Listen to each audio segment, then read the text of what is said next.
गुफ्तगू में आप सबका स्वागत है। आज मैं ये जानना और बताना चाहता हूँ कि इलेक्शन का माहौल सारे देश में ही बनता जा रहा है। पार्लियामेंट की इलेक्शन तकरीबन 1 साल के बाद है। कर्नाटका की इलेक्शन बस होने ही वाली है 1 महीने के बाद, और कर्नाटका की इलेक्शन के बाद 5 स्टेट्स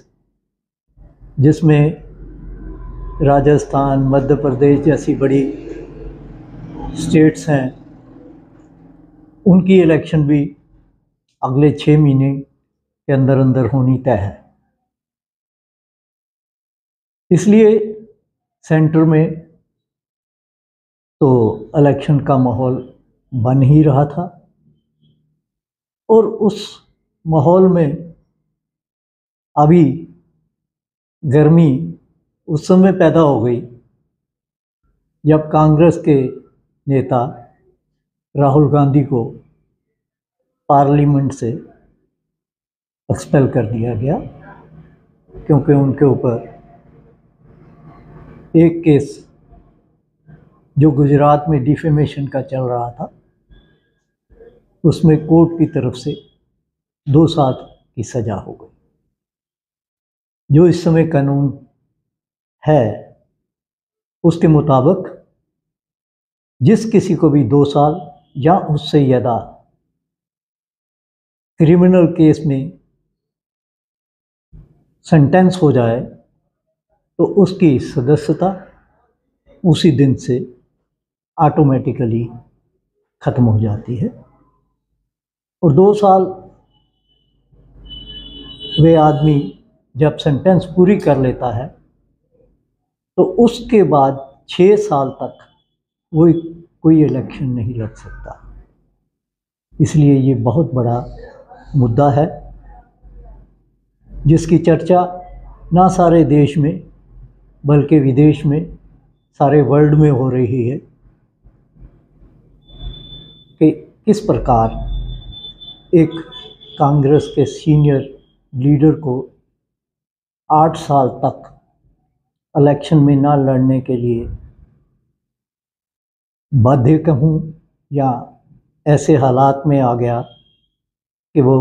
इलेक्शन नहीं लड़ पाएंगे। तो इस चीज़ से डेमोक्रेटिक सेटअप के ऊपर भी काफ़ी डिबेट हो रही है कि ये कानून किस लेवल तक है, इसमें क्या बुराई है, क्या अच्छाई है। तो ये तो बात रही सेंटर की। उसी प्रकार हमारे हरियाणा में भी पॉलिटिकल एक्टिविटीज़ पिछले कुछ समय से काफ़ी तेज़ी से बढ़ रही हैं। रूलिंग पार्टी बीजेपी, जो कि जेजेपी के साथ इस समय राज कर रही है, उसमें लोगों में कई तरह के विचार हैं। कुछ लोग, और बल्कि बीजेपी के ही कुछ लोग, ये मान रहे हैं कि जेजेपी के साथ उनका चलना जो है वो नुकसानदेह हो रहा है, क्योंकि कई तरह के जो इल्ज़ाम हैं जिसमें करप्शन के भी हैं वो लग रहे हैं। तो बीजेपी के नेताओं का ये मानना है कि उससे पार्टी का इमेज धूमिल हो रहा है। इन सारी चीज़ों को देखते हुए मुख्यमंत्री मनोहर लाल जी ने पिछले कुछ दिनों में जो अपने प्रोग्राम फील्ड में वर्करों को एक्टिव करने के लिए चुने हैं, उनमें से 1-2 प्रोग्राम अच्छे हैं जिससे मुख्यमंत्री को फील्ड लेवल पे आम लोगों के साथ मिलने का मौका मिलेगा। और अगर उन चीज़ों को सही ढंग से लागू किया गया, जो कहा जाता है कि अंत्योदय तक अगर गए, गरीब के घर तक गए, तो उसका फ़ायदा होगा। और अगर ये चीज़ सिर्फ गेस्ट हाउसेस तक, एमएलए या एमपीओ तक ही मिलने में रह गई, तो फिर उसका कोई फ़ायदा जो इस समय सोचा जा रहा है नहीं होगा। मुख्यमंत्री ने पिछले दिनों ये 2-3 दिन पहले ये ऐलान किया कि वो फील्ड में हर शहर में जाएंगे और गांव में भी जाएंगे, और जो बीजेपी के वर्कर्स हैं उनके घर में किसी के खाना खाएंगे, कहीं चाय पिएंगे, और कहीं गांव में जाके किसी वर्कर के घर रहेंगे भी, ताकि वो असलियत जान सकें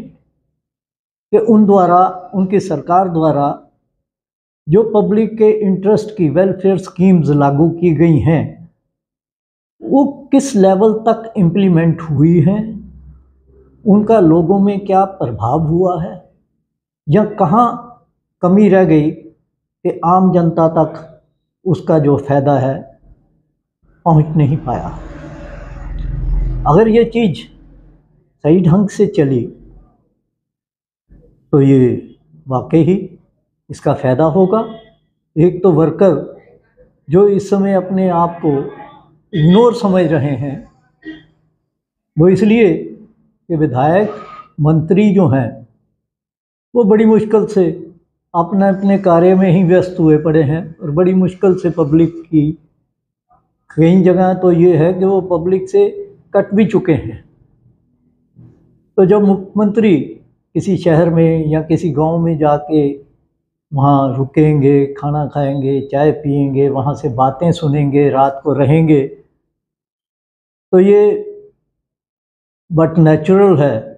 कि एमएलए और एमपी भी वहाँ होंगे ही, वो भी सुनेंगे कि भाई उनके खिलाफ जो पब्लिक का एक भड़ास है वो कैसे निकल जाएगी, उसका कोई समाधान हो सकेगा। तो इसके अलावा एक और उन्होंने स्टेप लिया जो कि पहले से ही इम्प्लीमेंट हो चुका है, लेकिन ऑफिसर्स उसको पूरी तरह से निभा नहीं पाए। मुख्यमंत्री ने ये ऐलान किया